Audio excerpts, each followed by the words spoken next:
अस्सलाम वालेकुम गाइस, मेरा नाम है अली और मैं अपने channel daily horror stories bye Ali से आपके सामने मौजूद हूँ। मैं उम्मीद करता हूँ आप लोग दुनिया में जहाँ पे भी मौजूद हैं खैरियत से हैं, खुश हैं और आपकी ज़िंदगी ज़बरदस्त गुजर रही है। इसी तरह खुश रहें, कामयाब रहें और हमें भी दुआओं में याद रखें। अगर आप लोगों ने अब तक मेरे चैनल को किसी भी वजह से सब्सक्राइब नहीं किया तो प्लीज़ सब्सक्राइब कर लें। हो सके तो अपने सर्किल में, अपनी कम्युनिटी में इस चैनल को शेयर करें। अगर आप लोग अपनी स्टोरी शेयर करना चाहते हैं, आप व्हाट्सएप कर सकते हैं, ईमेल कर सकते हैं या अपनी आवाज़ में रिकॉर्ड करके शेयर कर सकते हैं। अच्छा गाइस, आज की ये जो सबसे पहली स्टोरी है, ये स्टोरी हमें इंडिया से मिस रूपा ने शेयर की है। ये बताती है कि जो किस्सा है ये अब से तकरीबन 45 से 50 साल पुराना किस्सा है और ये उस वक्त का किस्सा है जब हम अपने कज़न की शादी को अटेंड करने के लिए एक गांव में जा रहे थे। बेसिकली ये जो गांव था ये एक हिल स्टेशन आप कह सकते हैं, उस तरह की जगह थी। कुछ हिल्स मौजूद थी, उनके करीब व जवार में दरख्त लगे हुए थे और एक सीधा सीधा रास्ता था जो नीचे की तरफ उतरा करता था और ये सीधा हमारे कज़न के घर की तरफ जाया करता था। जब भी हम लोग वहाँ पे जाते थे तो स्टेशन पे उतरने के बाद तकरीबन 1 से 1.5 घंटे का रास्ता था, वो हम पैदल तय कर सकते थे और अगर कोई किस्मत से गाड़ी मिल जाए, कोई घोड़ा गाड़ी मिल जाए तो आधे पौन घंटे के अंदर अंदर हम लोग वहाँ पे पहुँच जाया करते थे। खैर, जब हम लोग स्टेशन से उतरे तो रात के 8 साढ़े 8 बजे का टाइम था और हल्की हल्की बारिश हो रही थी। हमारा ये ख्याल था कि हम ज़्यादा से ज़्यादा पौन घंटे में, 1 घंटे में वहाँ पे पहुँच जाएंगे, लेकिन इत्तेफाक से ना कोई घोड़ा गाड़ी मिली, ना ही कोई कन्वेंस का इंतज़ाम हो सका। अल्टीमेटली 2 ऑप्शन थे कि पूरी रात इसी स्टेशन पे गुजार दें या फिर आहिस्ता आहिस्ता उसके घर की तरफ बढ़ना शुरू करें।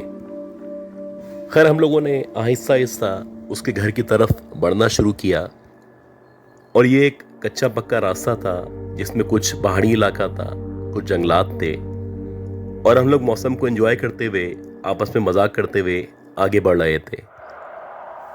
अब जैसे ही हमारे कज़न का गांव शुरू होने वाला था तो उससे 10 या 15 मिनट पहले जो एक जंगल नुमा एरिया था, जैसे ही हम वहां पे पहुंचे तो एकदम से जो बारिश थी वो तेज होने लगी और इस कदर तेज होने लगी कि अब हमें लग रहा था कि हमारे जो कपड़े हैं ना सिर्फ ये गीले होंगे बल्कि इनके साथ साथ जो हमारा सामान है वो सारा का सारा खराब हो जाएगा। अब जो करीबी दरख्त मौजूद थे, कुछ सेकंड्स के लिए हम लोग उनके नीचे खड़े हो गए, लेकिन इसके बावजूद भी जो बारिश का पानी था वो मुसलसल नीचे गिर रहा था।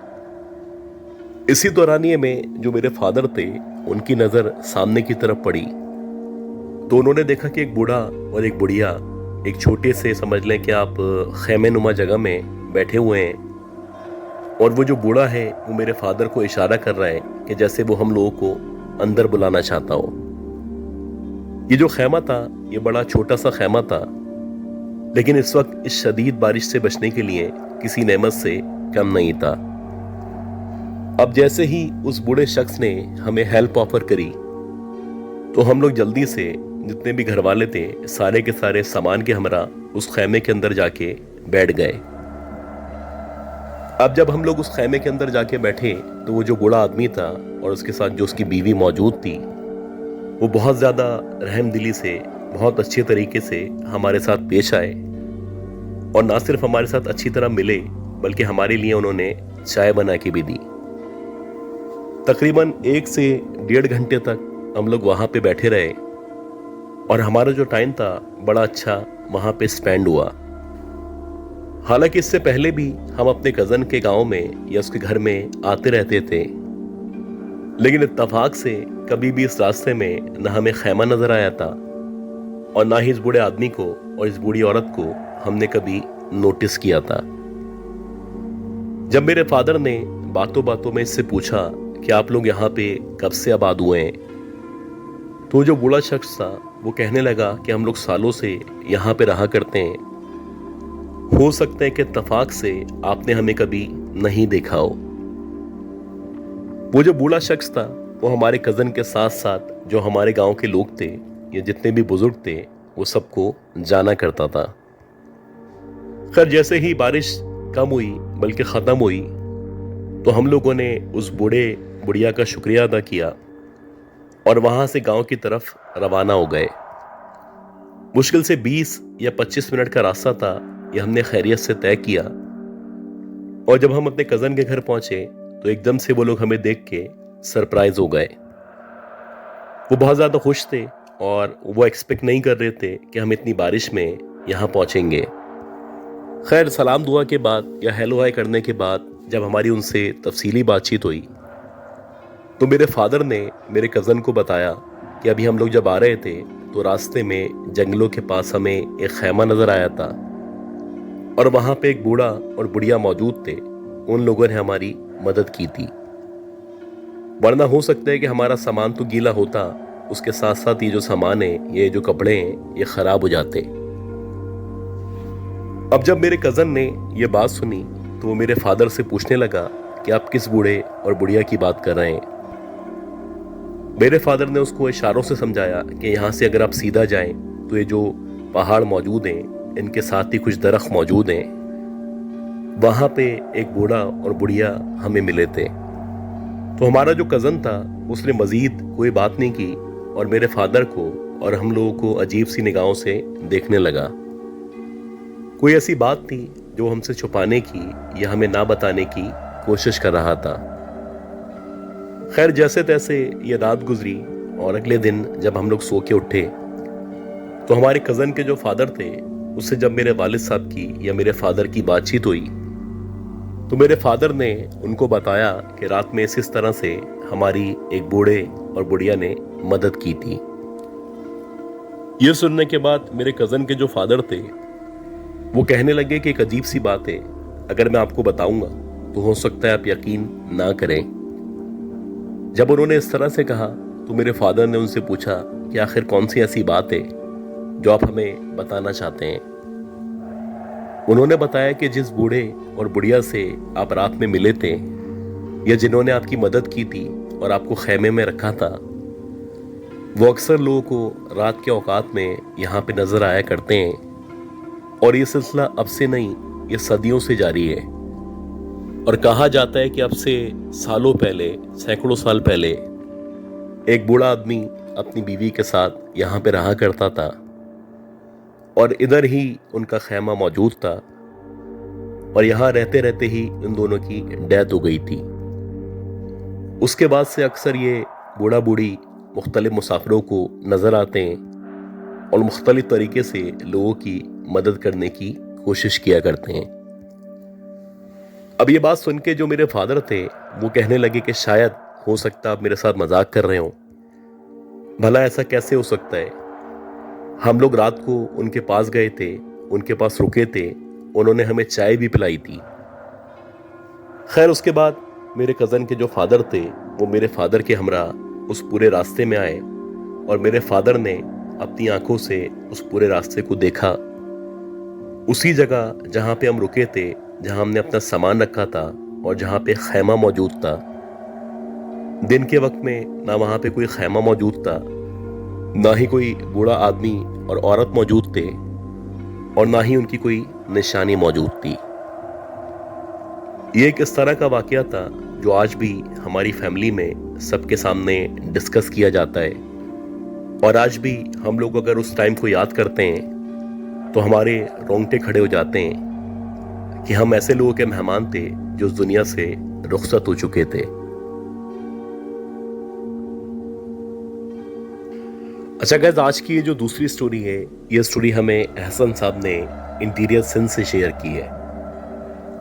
ये बताते हैं कि मौजूदा दौर में ये कराची में रहा करते हैं और इनका जो ताल्लुक है वो एक सरकारी इदारे से है। इनका जो इदारा है वो इनको मुख्तलिफ जगहों पे पोस्ट करता रहता है और जहाँ पे भी इनकी पोस्टिंग की आती है वहीं पे ही इनकी रिहाइश का बंदोबस्त किया जाता है। तो वैसे ही 2001-2002 में जब इनकी पोस्टिंग मोरो के करीब किसी जगह की गई थी तो ये वाकयात इनके साथ वहां पे पेश आए थे। ये बताते हैं कि ये अपने इदारे का नाम शेयर नहीं करना चाहते, लेकिन इनको जो सरकारी रिहाइश मिली हुई थी वो मोरो के करीब यानी 15-20 किलोमीटर के फासले पे मौजूद थी। ये बेसिकली कुछ क्वार्टर्स टाइप की जगह थी और यहाँ पे सरकारी लोग रहा करते थे। जिस वक्त इनकी पोस्टिंग वहां पे की गई थी तो इत्तेफाक से जो इनकी वाइफ थी या इनके जो बच्चे थे वो किसी और शहर में किसी शादी को अटेंड करने के लिए गए हुए थे। ये बताते हैं कि जो क्वार्टर मुझे मिला था, इस क्वार्टर के बिल्कुल बाहर एक बड़ा सा सहन मौजूद था और उस सहन के अंदर एक बहुत बड़ा सा पीपल का दरख्त लगा हुआ था। उस दरख्त के ऊपर बाकायदा एक झूला था, जैसे कि पहले रस्सियों के झूले हुआ करते थे वैसे ही किसी ने झूला बनाया हुआ था और वो खाली वहां पे लगा हुआ था। जब मैं नया नया उस क्वार्टर में शिफ्ट हुआ तो मुझे जाते ही कुछ अजीब सी वाइब्स आने लगी। मुझे लगने लगा कि जैसे ये क्वार्टर जो है वो बड़ा भारी भारी है और मुझे यहाँ पे थोड़ा सा खौफ महसूस हो रहा है। खैर, मैं बड़ी उम्र का था उस वक्त भी और मैं अपने आप को कन्विंस कर रहा था कि क्योंकि मेरे घर वाले, मेरे बीवी बच्चे मेरे साथ मौजूद नहीं हैं, तो हो सकता है मुझे ये बात ज़्यादा फील हो रही हो या मुझे बहुत ज़्यादा खामोशी महसूस हो रही हो या बहुत भारी भारी लग रहा हो। खैर, अब जो क्वार्टर गवर्नमेंट की तरफ से मिला था मुझे वहीं पे रुकना था, वहीं पे ही टाइम स्पेंड करना था जब तक कि मेरा तबादला किसी और क्वार्टर में नहीं कर दिया जाता। अब जब मैं इस क्वार्टर में आया, अपना सामान वगैरह मैंने रखा और उसके बाद मैं फ्रेश हुआ। तो फ्रेश होने के बाद सबसे पहले मेरी ख्वाहिश थी कि मैं बाहर जाऊं और जाके खाने का इंतज़ाम कर सकूं। ये बताते हैं कि जब मैं बाहर निकला और बाहर निकलने के बाद मैंने होटल तलाश किया तो होटल वाले से जब मेरी बातचीत हो रही थी तो बातों बातों में उसने मुझे बताया कि साहब, जिस क्वार्टर में आपको जगह दी गई है या जिस क्वार्टर में आप रहने वाले हैं, तो आपसे पहले भी बहुत सारे लोग हैं जो इस क्वार्टर में आके रह के जा चुके हैं और जो भी इस क्वार्टर में आता है वो मुश्किल से 7 या 8 दिन यहाँ पे रुकता है। उसके बाद वो इस क्वार्टर को या तो छोड़ के चला जाता है या फिर उसका ट्रांसफ़र कहीं और कर दिया जाता है। अब जब मैंने उससे पूछा कि ये जो तुम बात कर रहे हो इसकी क्या बुनियाद है, तो वो कहने लगा कि आपसे पहले जितने भी लोग आए उन सब लोगों में बहुत सारे लोगों ने बहुत सारी मखलूक़ात को इस क्वार्टर के अंदर विटनेस किया है। कुछ लोगों का ख्याल है कि यहाँ पे पिछल पैरी रहा करती है, कुछ लोगों का कहना है कि जो क्वार्टर है ये आसियबज़दा है, जबकि कुछ लोगों का कहना है कि यहाँ पे भूत और प्रेत रहा करते हैं। खैर, मैंने उसकी बात को इग्नोर किया और मैंने कहा कि ये सब फजूल बातें हैं। इन सब बातों में वो लोग यकीन किया करते हैं जो दिल के कमज़ोर होते हैं। खैर, मैंने खाना खाया और खाना खाने के बाद सिगरेट जलाई और सिगरेट पीता हुआ सीधा अपने क्वार्टर के अंदर आके लेट गया। उसकी जितनी भी बातें थी मेरे ना चाहने के बावजूद भी मेरे जहन में चल रही थी और मुझे बार बार ऐसा लग रहा था कि वो जो बातें कर रहा है वो यकीनन सच्ची बातें थीं। खैर, मैंने आंखें बंद की और सोने की कोशिश करने लगा। अल्लाह अल्लाह करके मेरी आंख लगी और जब मेरी आंख लगी तो उसके तकरीबन 1 या 1.5 घंटा गुजरने के बाद एकदम से मेरी आंख खुली। जब मेरी आंख खुली तो मुझे ऐसा लगा कि जहां हमारा क्वार्टर है उस क्वार्टर के बाहर जो सहन है उस सहन में कोई उछल कूद कर रहा है। अब जैसे ही मुझे शोर की आवाज़ आई या मुझे लगा कि कोई कूद रहा है या बच्चे खेल रहे हैं तो मैं एकदम से खड़ा हुआ और खड़ा होने के बाद जब मैंने खिड़की से बाहर की तरफ देखा तो आज शायद चांद की 14वीं रात थी और चांद की रोशनी पूरे आंगन में फैली हुई थी। वो जो दरख्त लगा हुआ था उसके नीचे जो झूला टंगा हुआ था, मैंने देखा कि उस झूले के ऊपर एक बच्चा बैठा हुआ है जो कि देखने से 7 या 8 साल का बच्चा है। बड़ा अजीब सा उसका चेहरा है, बहुत बड़ा सा उसका सर है और छोटा सा मुंह है और उसके सर पे बाल ना होने के बराबर हैं। जो बच्चा झूले पे बैठा हुआ है वो तो अपनी जगह है, लेकिन उस बच्चे को झूला झुलाने के लिए उसके पीछे एक औरत खड़ी हुई है। और वो जो औरत है, उस औरत का बहुत ही ज्यादा अजीब हुलिया है। उसके चेहरे पे उसके बिखरे बिखरे बाल पड़े हुए हैं और उन बालों के दरमियान उसकी जो आंखें हैं वो लाल शोलों की तरह चमक रही हैं। बज़ाहिर देखने से बहुत ही कोई काली सी औरत लग रही है और उसने जिन हाथों से बच्चे का झूला पकड़ा हुआ है, उसकी जो उंगलियां हैं वो बहुत लंबी लंबी उंगलियां हैं, बहुत ज़्यादा पतली उंगलियां हैं और उन उंगलियों के ऊपर बहुत बड़े बड़े बारीक से नाखून मौजूद हैं। खैर, मेरे सामने ही सामने वो जो औरत थी उसने उस बच्चे को झूला देना शुरू किया और वो इस कदर तेजी से झूला दे रही थी कि अगर किसी इंसान के बच्चे को इतनी तेजी से झूला दिया जाए तो वो ना सिर्फ नीचे गिर जाएगा बल्कि उसको चोट लग जाएगी। जैसे ही वो बच्चे को झूला देती है तो वो जो बच्चा था वो अपने मुंह से अजीब सी आवाजें निकाल रहा है। कभी लगता है कि जैसे वो हंस रहा है, कभी लगता है कि जैसे वो खौफ का शिकार है और बहुत बुरी तरह रो रहा है। खैर, ये दोनों जो अजीबुल खलकत मखलूकात मेरे सामने मौजूद थी, मुझे इस बात का तो यकीन था कि कम से कम ये इंसान नहीं है। मैं फौरन से वापस अपने कमरे की तरफ पलटा और जो भी मुझे कुरानी आयत आती थी वो मैंने पढ़ना शुरू कर दी। 15 से 20 मिनट तक मैं मुसलसल तिलावत करता रहा और उसके बाद जब मैं दोबारा से खिड़की की तरफ गया और मैंने बाहर की तरफ देखा तो मैंने देखा कि वहां पे ना कोई औरत मौजूद है ना ही कोई बच्चा मौजूद है, लेकिन वो जो झूला है जो दरख्त के नीचे मौजूद है वो बहुत तेजी के साथ झूल रहा है। हालांकि उस वक्त ना हवा चल रही थी और ना ही हवा का कोई नामो निशान मौजूद था। अब ये जो वाकया था ये मुझे अंदाजा हो चुका था कि ये जो क्वार्टर जहां पे मैं रुका हुआ हूं ये यकीनन एक हॉन्टेड क्वार्टर है और जो मुझे होटल वाला या पान वाला बता रहा था वो यकीनन सच बोल रहा था। ये रात तो जैसे तैसे गुजर गई। अगली रात सेम टाइम में मेरी दोबारा से आंख खुली और मुझे दोबारा से सहन में शोर महसूस हुआ। अब की बार जब मुझे शोर महसूस हुआ तो मैं जल्दी से उठा और मैंने आयतल कुर्सी पढ़ते पढ़ते उस तरफ बढ़ना बेहतर समझा। जैसे जैसे मैं आयतल कुर्सी पढ़ते हुए आगे बढ़ रहा था या उस तरफ जा रहा था तो मेरी नज़र खिड़की की तरफ मौजूद थी और खिड़की के जरिए मैं बाहर की तरफ देख रहा था। मैंने देखा कि जैसे जैसे मैं आगे बढ़ रहा हूँ वैसे वैसे वही औरत और वही बच्चा एकदम से झूले पे से उतरे और झूले पे से उतरने के बाद ये दोनों मेरे सामने सामने वो जो दरख्त मौजूद था उस दरख्त के ऊपर अजीब तरीके से चढ़े हैं। बस ये मेरी वहां पे आखिरी रात थी।